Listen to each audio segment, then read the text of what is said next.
En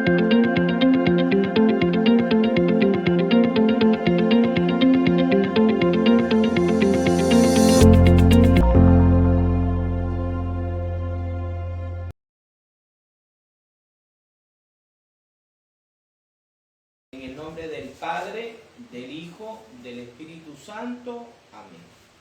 Señor Dios Padre Todopoderoso y Eterno, en esta noche, Padre Santo, queremos pedirte perdón en nombre de toda la nación de Colombia, si te hemos ofendido de alguna manera. Todopoderoso y Eterno, te suplicamos que perdones nuestros pecados, que perdones nuestras ofensas, nuestras blasfemias, todo aquello, Señor, que hayamos dicho contra ti, contra tu santidad, contra tu misericordia, contra tu poder. Perdónanos, Señor, en nuestra ignorancia. Decimos cosas sin saber, sin conocer, Señor. Queremos pedirte, Padre Santo, que bendigas a Colombia, que nos perdones, Señor, a todos los colombianos por cualquier ofensa que hayamos cometido contra ti, Señor. Perdónanos, Padre Santo. En esta noche queremos suplicarte también por la vida del Papa León XIV, por todos los obispos del mundo, por todos los sacerdotes y por todas las personas que hacemos parte de la Iglesia Católica. Te queremos pedir, Señor, que nos dé sabiduría, fortaleza, prudencia, pero también coraje, Señor, y ganas de poder aprender y de querer aprender sobre tu palabra. En tus manos colocamos a esta nación, como también a toda la Iglesia Católica. Te suplicamos, Señor, por cada departamento, por cada municipio de este país, porque derrames bendiciones, Todopoderoso, y no mires nuestras blasfemias y nuestras ofensas, sino mira, Señor, también aquellos que de alguna u otra manera tratamos de adorarte y tratamos de reconocerte como el único Dios verdadero, Dios hecho hombre, sin ninguna tacha, sin ningún pecado, perfecto en carácter, perfecto en corazón, perfecto en espíritu, Señor Jesús. Esta noche te pedimos también que nos llenes del poder del Espíritu Santo para que sea el Espíritu Divino quien habla a través de nosotros. Que esta palabra poderosa entre a los hogares y los bendiga y los ilumine.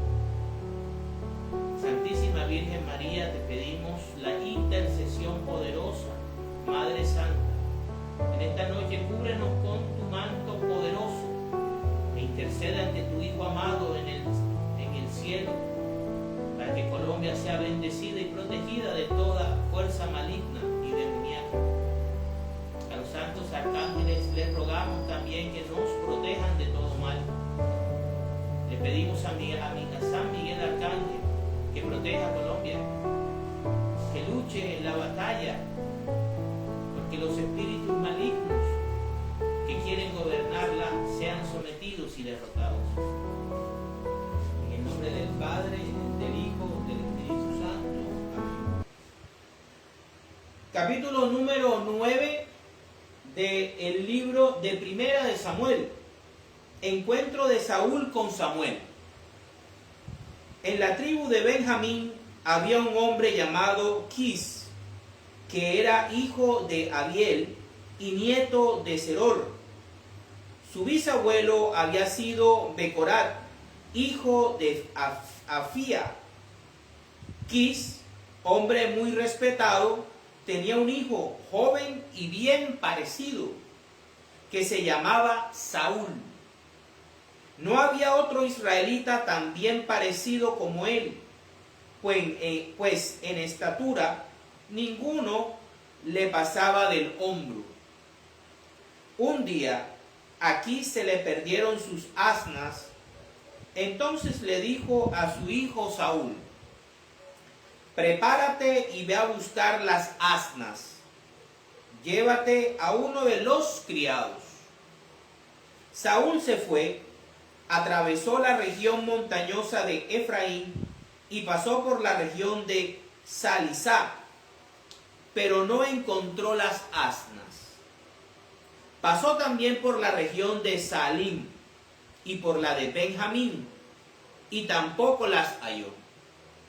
Al llegar a la región de Suf, dijo Saúl al criado que lo acompañaba: vamos a regresar, pues mi padre debe estar ya más preocupado por nosotros que por las asnas. El criado le contestó: en esta ciudad hay un profeta a quien todos respetan, porque todo lo que anuncia sucede sin falta. Vamos allá, y quizá él nos indique el camino que debemos seguir. Vamos, pues, contestó Saúl. Pero, ¿qué le vamos a llevar a ese hombre? Ya ni siquiera nos queda pan en las alforjas. No tenemos nada que ofrecerle al profeta. El criado respondió: tengo en mi poder una pequeña moneda de plata. Se la daremos al profeta para que nos indique el camino. Antiguamente, cuando algún israelita quería consultar a Dios, decía: vamos a ver al vidente. Pues al que ahora se le llama profeta, antes se le llamaba vidente. De acuerdo, dijo Saúl, vamos ya. Los dos se dirigieron a la ciudad donde vivía el profeta, y cuando iban subiendo la cuesta en dirección a la ciudad, se encontraron con unas muchachas que iban a sacar agua, y les preguntaron: ¿es aquí donde podemos encontrar al vidente? Ellas les respondieron: sí, pero se encuentra más adelante. Dense prisa, pues ha venido a la ciudad porque hoy se celebra el sacrificio en el santuario. En cuanto lleguen ustedes allí, búsquenlo, antes de que se vaya al santuario para la comida. La gente no comerá hasta que él llegue, pues él tiene que bendecir el sacrificio, después de lo cual comerán los invitados. Por eso, vayan ahora, porque en este momento lo encontrarán. Ellos continuaron subiendo rumbo a la ciudad, y precisamente cuando iban llegando a ella, Samuel salía en dirección contraria para ir al santuario. El día anterior a la llegada de Saúl, el Señor había hecho la siguiente revelación a Samuel: mañana, a esta misma hora, te mandaré un hombre de la región de Benjamín, a quien deberás consagrar como gobernante de mi pueblo Israel. Él lo librará del dominio de los filisteos, porque me he compadecido de mi pueblo cuando sus quejas han llegado hasta mí. Cuando Samuel vio a Saúl, el Señor le dijo: ahí tienes al hombre de quien te hablé. Este gobernará a mi pueblo. Estando ya en la entrada del pueblo, Saúl se acercó a Samuel y le dijo: por favor, indíqueme usted dónde está la casa del vidente. Yo soy el vidente, respondió Samuel. Sube delante de mí al santuario y come hoy conmigo allí. Mañana temprano te contestaré todo lo que me quieras preguntar y luego te dejaré marchar. En cuanto a las asnas que se te perdieron hace 3 días, no te preocupes por ellas, porque ya las han encontrado. Además, todo lo más deseable de Israel será para ti y para tu familia. Saúl respondió: pero si yo soy de la tribu de Benjamín, la más pequeña de las tribus de Israel. Además, mi familia es la más insignificante de todas las familias de la tribu de Benjamín. ¿Por qué me dices todo esto? Entonces Samuel tomó a Saúl y a su criado, los llevó al salón y les ofreció el lugar principal entre los presentes, que eran unas 30 personas.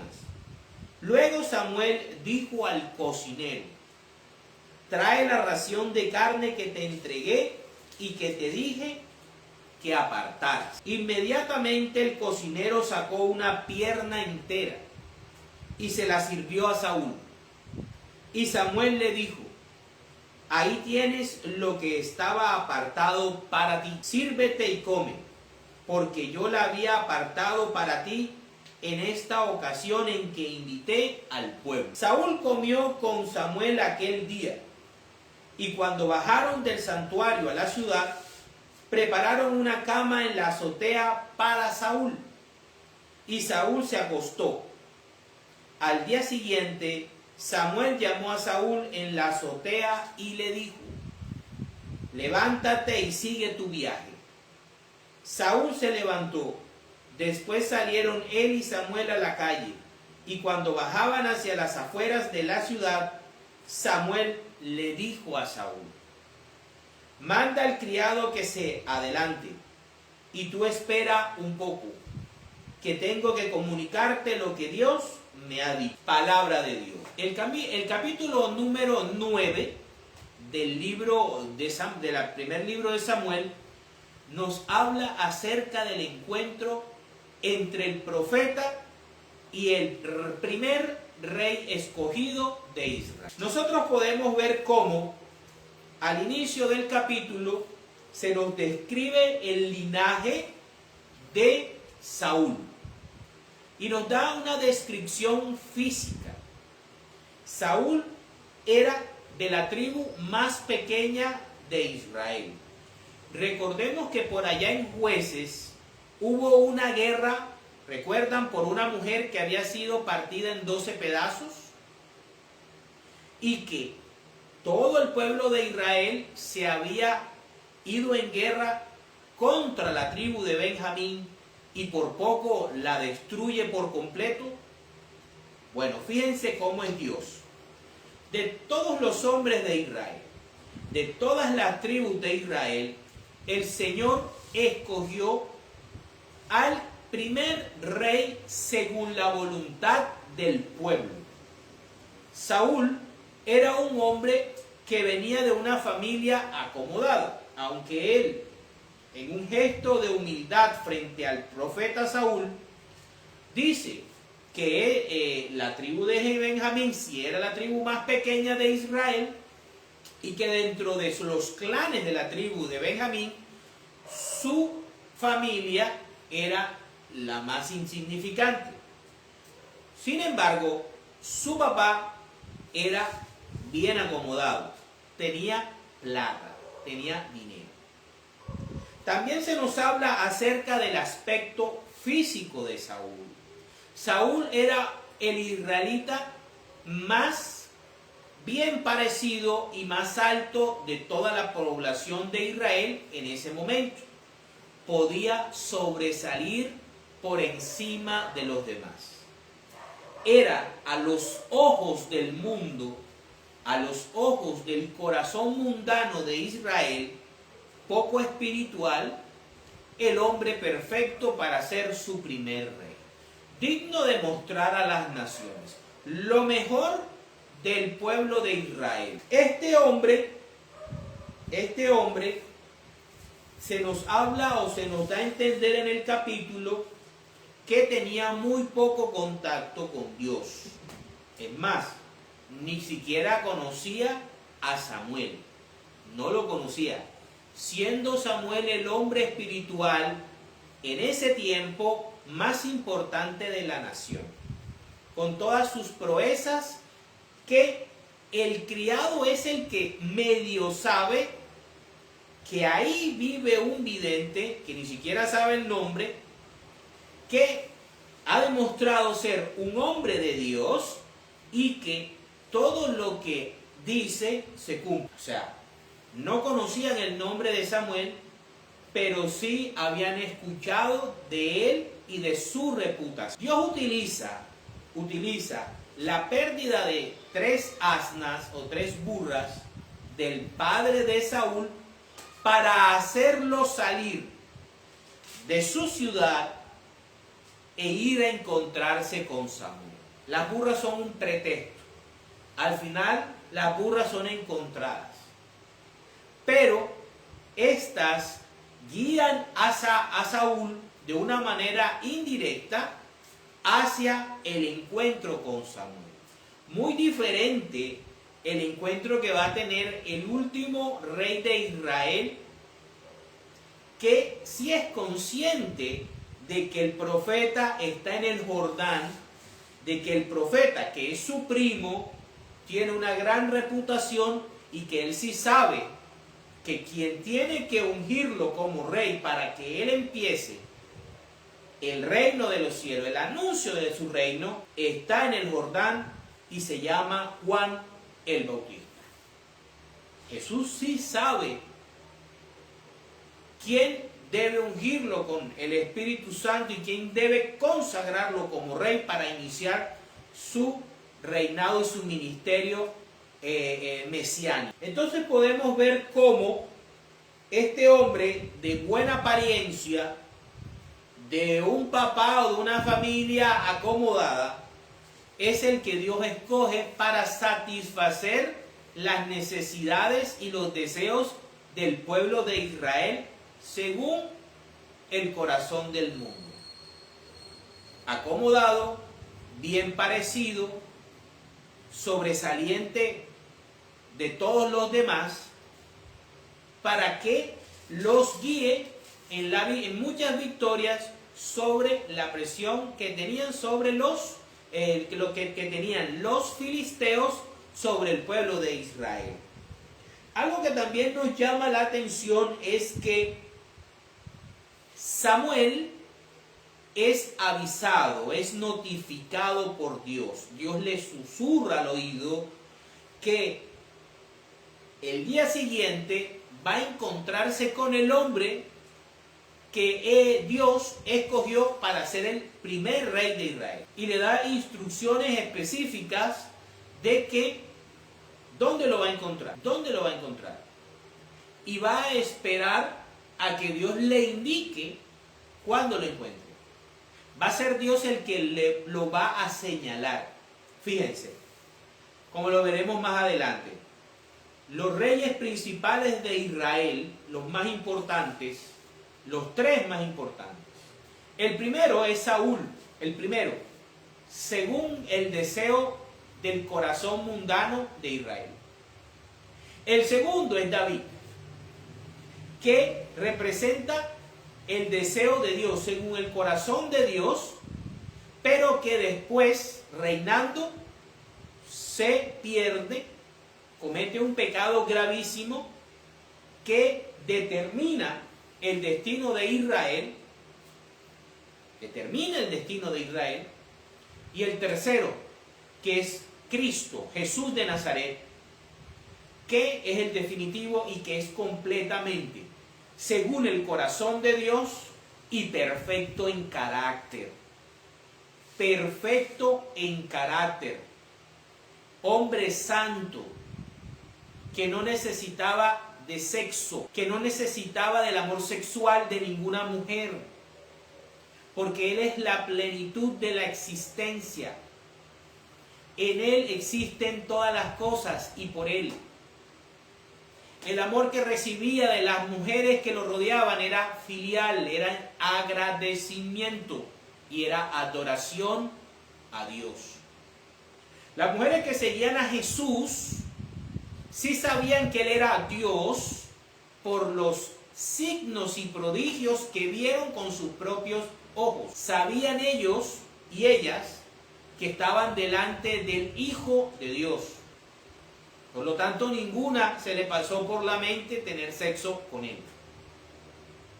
Eso hay que aclararlo y todo católico debe tenerlo firme. Cristo no necesitó tener relaciones sexuales con nadie, porque en Él está la plenitud de toda la... Entonces, tenemos tres reyes. El primer rey es Saúl, de bonita apariencia, de una familia acomodada, según el corazón de Israel, que quería tener un rey según los criterios del mundo. Segundo, David, que era según el corazón de Dios, pero que tenía un carácter imperfecto. Sí tuvo sexo con muchas mujeres, y cometió el pecado grave de adulterio y después de homicidio cuando se enamoró de Betsabé. Por eso no podía ser el rey definitivo. Sin embargo, era el rey según el corazón y la voluntad de Dios, el que Dios le quería poner a Israel en el tiempo que Dios iba a definir eso. Pero como el pueblo de Israel se adelantó y quería no un rey según los designios de Dios, sino según los designios del mundo, el Señor les dio a Saúl. Y vemos cómo es un hombre poco espiritual. Un hombre poco espiritual. No tenía ni idea de Samuel. No tenía ni idea. Estaba desconectado de la vida espiritual de Israel. Ok. Vamos a ver también cómo luego que Samuel y Saúl se encuentran, Dios le dice a Samuel que ese es el hombre que ha escogido como líder de Israel. Así lo va a hacer también con el mismo Samuel cuando va en busca de David, y así lo va a hacer Dios, lo vamos a ver más adelante, con Juan el Bautista, cuando Cristo va al Jordán para ser ungido rey de Israel. Luego vemos cómo Saúl lo lleva para que reciba honores. De pronto Samuel estaba probando el corazón de Saúl, viendo cómo respondía a los halagos, a los honores y al reconocimiento. Y lo estaba preparando para la misión a la que Dios lo iba a llamar, que era gobernar a su pueblo como rey. Es por eso que lo invita a que lo acompañe al santuario, después lo invita a una cena que habían preparado con todo el pueblo, le dan la mejor presa. Yo se lo había dicho en el capítulo 8, Él se llevará lo mejor de ustedes. Dios se lo advirtió al pueblo, a los ancianos del pueblo de Israel. Pero ellos no quisieron escucharlo. Y vemos también cómo Samuel le demuestra a Saúl que sí es un profeta de Dios, cuando, sin que Saúl le haya preguntado todavía, ni le haya informado para qué lo estaba buscando, Samuel le habla acerca de las asnas y le dice que ya las encontraba. Fíjense, siempre lo que viene de Dios muestra señales y prodigios, pero hay que tener mucho cuidado y discernir, porque el demonio también puede llevar a que alguien que venga en su nombre haga señales, pero los frutos siempre serán diferentes.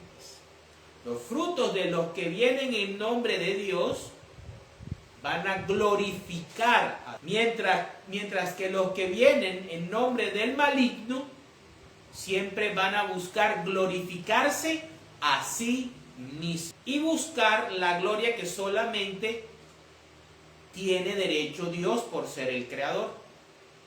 Entonces son gente narcisista, son gente blasfema, son gente desobediente, son gente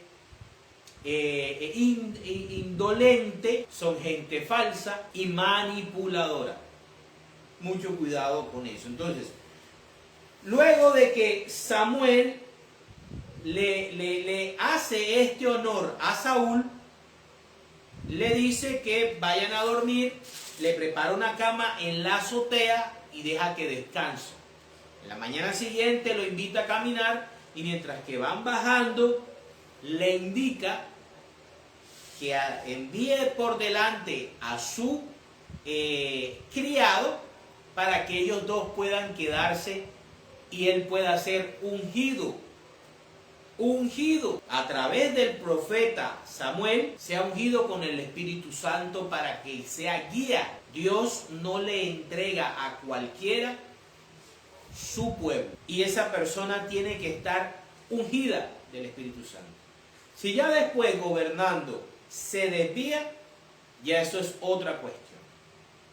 Pero Dios le coloca el sello de propiedad a Saúl. Sí lo va a hacer también con David, y así también lo hizo con Jesús en el Jordán cuando Juan el Bautista lo bautizó. Entonces, vemos cómo el Señor le dice al profeta a quién debe ungir como rey.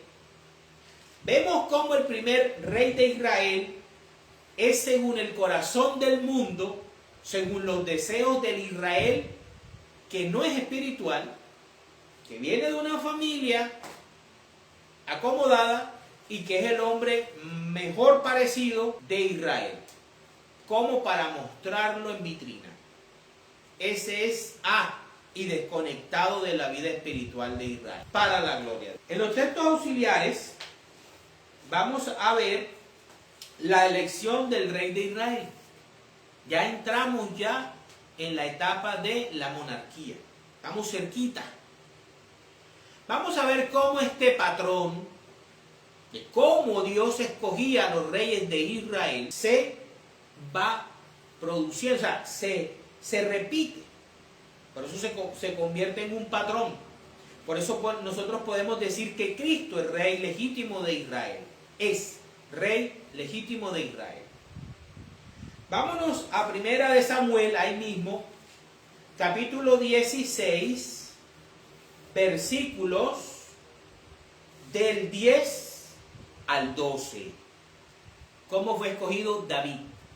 El rey según el corazón de Dios, pero imperfecto. Jesé presentó a Samuel 7 de sus hijos, pero Samuel tuvo que decirle que a ninguno de ellos lo había elegido el Señor.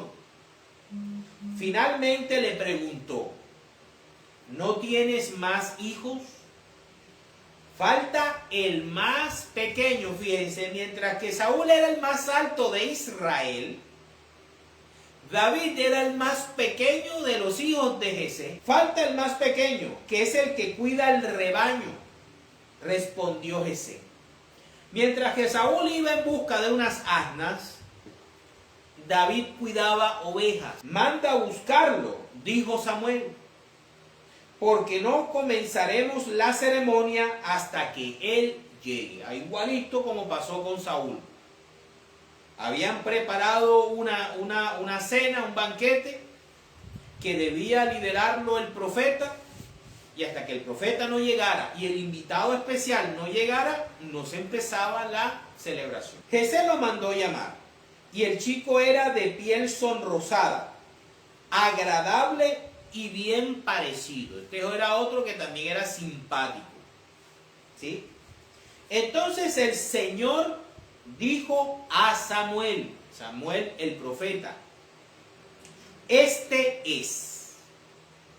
Así que levántate y conságralo como rey. Por eso es que yo digo que el bautismo de nuestro Señor Jesucristo, más que un bautismo como lo quieren usar nuestros hermanitos separados, fue la unción de nuestro Señor Jesucristo como rey de Israel, cumpliendo la promesa que Dios le hizo al rey David de que su trono, su dinastía iba a gobernar Israel hasta la eternidad. Siendo Jesús del linaje de David por adopción de José, por ser hijo adoptivo de José. Entonces vemos cómo el Señor le dice al profeta: levántate y consagra a este. Dios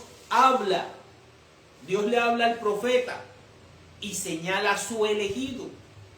Y fíjense lo que le dice: conságralo. Ahora en Juan veremos el mismo patrón, igualitito. Enseguida Samuel tomó el recipiente con aceite. El aceite en las Santas Escrituras representa al Espíritu Santo. Y en presencia de sus hermanos consagró como rey al joven. En presencia de sus hermanos. ¿De quiénes estaba rodeado Jesús cuando Juan el Bautista lo consagró rey? De sus hermanos. Rodeado de sus hermanos no biológicos. de sus hermanos israelitas que estaban buscando el perdón de Juan. Lo consagró como rey al joven que se llamaba David. A partir de aquel momento, el Espíritu del Señor se apoderó de él. Después Samuel se despidió y se fue a Ramá. Palabra de Dios. ¿Está claro? Es clarito. Lo hizo el mismo Samuel, el primer gran profeta de Israel, el que empieza la era profética de Israel.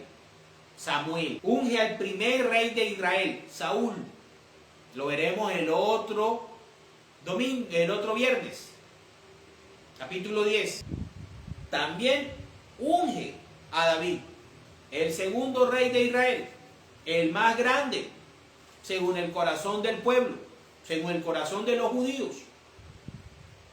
El tipo de rey que ellos querían que volviera, pero más grande, para que destruyera al imperio romano y los colocara a ellos como la superpotencia del mundo, para que ellos dominaran como Babilonia, como Egipto, como Grecia, como la misma Roma. Los judíos querían eso, dominar el mundo y ellos colocar sus leyes y sus normas. Ellos no querían ser sacerdotes del Dios verdadero, pueblo sacerdotal, nación santa, pueblo justo.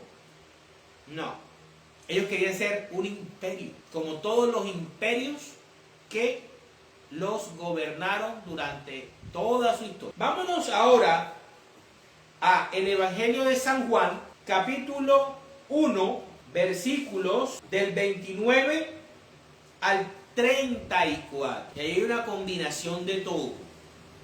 Fíjense, David cuidaba ovejas, corderos. Juan capítulo 1, versículos del 29 al 34. Al día siguiente, Juan vio a Jesús. Juan representa a Samuel y Jesús representa a Saúl y a David, que se acercaba a él y dijo: miren, ese es el Cordero de Dios que quita el pecado del mundo. A él me refería yo cuando dije: después de mí viene uno que es más importante que yo, porque existía antes que yo. Yo mismo no sabía quién era, pero he venido bautizando con agua precisamente para que el pueblo de Israel lo conozca. Mientras que en la historia de Saúl hay un pretexto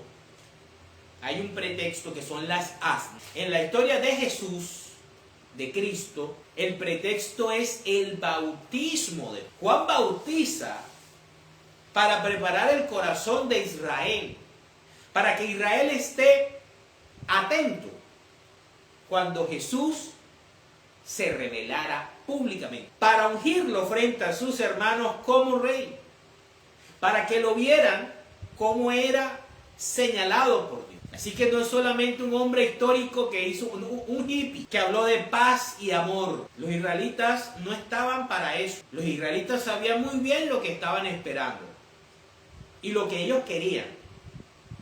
Muy diferente de lo que quería Dios. Pero Juan sí sabía para lo que había nacido y sí sabía lo que estaba haciendo. Y nos lo dice acá. En Saúl, el pretexto era las asnas, se perdieron. Y así fue como se encontraron Saúl con Samuel. Aquí, aunque Juan y Jesús eran primos, Juan prepara a Israel por medio de su bautismo, que es de agua, de arrepentimiento. Pero Juan no vino a bautizar a Jesús para limpiarlo de pecado. Juan vino, y lo va a decir, para ungir a Jesús de Nazaret como el último de los reyes de Israel y como el definitivo, el final. Jesús es el último y definitivo rey de Israel. Por eso no es un hippie que habla de amor y paz y fue amado por las mujeres, no. Es Dios puro. Y dice, Juan también declaró, he visto al Espíritu Santo bajar del cielo como una paloma. Ese es el aceite. Cuando lo veremos en el capítulo 10, ¿qué hace Samuel? Unge la cabeza de Saúl con aceite. ¿Qué hace Samuel con David? Unge la cabeza de David con aceite. ¿Sí? Acá, como este rey es todopoderoso, como este rey es Dios, pues Dios, Espíritu Santo, Dios, Espíritu Santo, es el que consagra directamente, porque es Dios y es la plenitud de todo. Entonces la plenitud del Espíritu Divino se posa sobre la plenitud del Creador, de su Hijo. Ya no se utiliza un aceite, la materia, como intermediaria. Ya hay una unción directa de Dios a Dios. Y dice, y reposar sobre él. Juan también declaró, he visto al Espíritu Santo bajar del cielo como una paloma y reposar sobre él. Yo todavía no sabía quién era, pero el que me envió a bautizar con agua me dijo, aquel sobre quien veas que el Espíritu baja y reposa es el que bautiza con Espíritu Santo. Yo ya lo he visto y soy testigo de que es el Hijo de Dios. Palabra del Señor. Juan el Bautista fue y ha sido y será un hombre honorable y respetable. Murió por decir la verdad. Dio su vida por la justicia. Enfrentó al poder corrupto de su tiempo. No se le conoce tacha. No se le conoce malas mañas. No se le conoce actos de corrupción. Yo le creo a Juan el Bautista. No puedo creerle a cualquiera por un puesto público venga a decir que Cristo fue otro hombre más entre los hombres del mundo. Ahí está como testigo la cabeza de Juan, que pagó con su vida su testimonio. Y por eso le creo a él. Y él atestigua que Jesús de Nazaret es el Hijo de Dios. No tengo por qué creerle a más nadie. Creo en el testimonio de Juan el Bautista. Ahora, vamos a ver cómo él sigue un patrón. Pero el patrón lo hace más profundo el Señor con Cristo. Porque el Señor busca siempre al más humilde, al más pequeño, al que nadie espera. El Señor engrandece a los humildes. El Señor engrandece el corazón sencillo y saca de donde el mundo no mira su grandeza. Vamos a ver cómo Saúl habló acerca de su origen. Vamos a ver el origen de Cristo. Vámonos al profeta Miqueas. Capítulo 5, versículos del 1 al 4. Dice, la restauración de la dinastía de David. ¿Quién restaura la dinastía de David? Cristo, Jesús de Nazaret, hijo de María, hijo de José. ¿Cómo lo sabemos? Vamos a ver qué nos dice el profeta varios siglos antes. Dice, pero ahora, Jerusalén, prepara tu defensa, porque ha sido sitiada y van a castigar duramente al jefe de Israel. En cuanto a ti, Belén Efrata, pequeña entre los clanes de Judá. Fíjense lo que dijo Saúl. De los clanes de Benjamín, mi clan o mi familia es la más pequeña e insignificante. Fíjense que Dios sigue el mismo patrón con Cristo. De Judá, escoge al clan más pequeño, de Belén. De ti saldrá un gobernante de Israel que desciende de una antigua familia. Sí, de Jesús a David, Hay creo que 28 generaciones. Creo que hay 28 generaciones. La restauración de la dinastía de David viene después de 28 generaciones. Ahora el Señor deja los suyos, pero solo hasta que dé a luz la mujer que está esperando un hijo. Esa se llama María. ¿Qué tiene de especial esta mujer? En Israel, millones en su historia habían quedado embarazadas, pero esta mujer era virgen. Esta mujer iba a concebir sin que ningún hombre interviniera. Ese era lo especial. Entonces se reunirán con sus compatriotas, los israelitas que están en el desierto. ¿Dónde empieza Juan a predicar? En el desierto, junto al Jordán. Juan empieza su ministerio de preparación en el desierto. Jesús es ungido. ¿Dónde se prepara primero para empezar el reino? En el desierto, 40 días y 40 noches, ¿recuerdan? Y después, ¿para dónde va? Camina todo Israel, toda la tierra prometida. Primero comienza con Galilea, Galilea de los gentiles, tierra de Zabulón, de Neftalí. Eran 2 tribus, de las 12 tribus. Y Jesús comienza a caminar todo Israel para reunir a las ovejas perdidas del Padre. Por eso dice, entonces se reunirá con sus compatriotas, los israelitas que están en el destierro. ¿Quiénes estaban en el destierro? Los de Galilea. Los judíos, los de Jerusalén, habían creado un cerco, habían creado una división tan grande que esos compatriotas de Zabulón, de Neftalí, de Dan, de Aser, de Manasés, todas esas tribus habían estado separadas de Dios. Vivían una espiritualidad como la de la mujer samaritana. Para terminar, vamos al Evangelio de San Juan, capítulo 1, versículos del 45 al 50, que nos habla acerca del origen de Cristo y cómo de lo más insignificante Dios saca su gloria.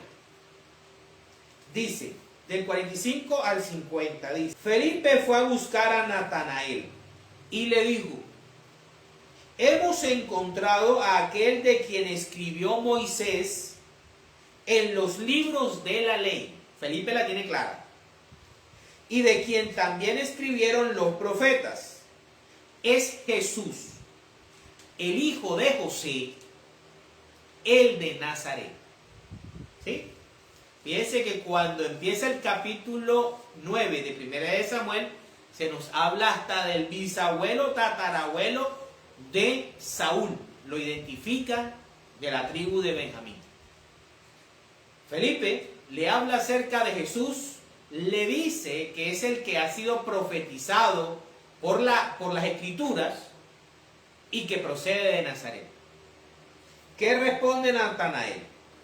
Dijo Natanael: ¿acaso de Nazaret puede salir algo bueno?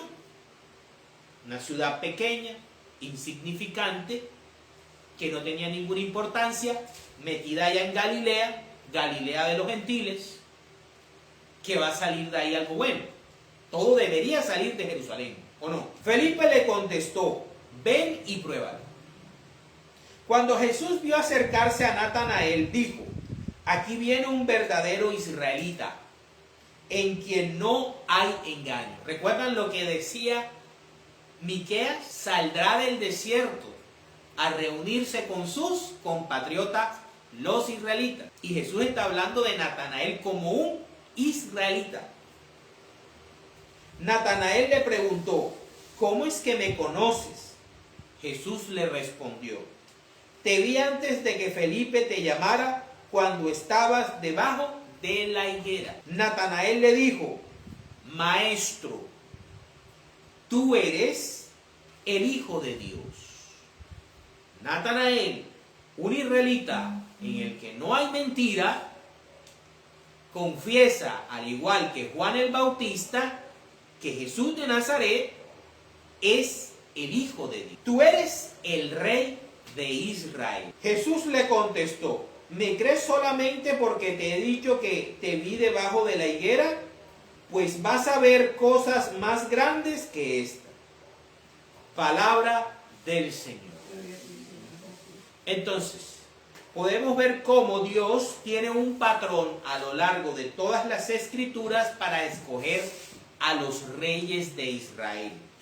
Desde el primer rey, que fue Saúl, pasando por David, que fue el más grande desde los ojos de Israel, todavía lo siguen esperando, un David más poderoso que el David bíblico, histórico, y Jesús, que no solamente se quedó siendo rey de Israel, porque no lo aceptaron, ellos mismos lo entregaron a Roma para que lo crucificaran, sino que se convirtió en nuestro rey, nuestra razón de ser católicos, nuestra razón de ser cristianos. Aquí en este espacio siempre he dicho, si tú dices que Cristo no es Dios, no eres cristiano. Si tú dices que Cristo es el ángel Miguel, con todo lo que queremos y respetamos a Miguel, no eres cristiano. Si tú dices que Cristo no es verdadero Dios, ni es verdadero hombre, tú no eres cristiano. Porque eso no es cuestión de que si eres católico o no eres católico. Eso es ser cristiano.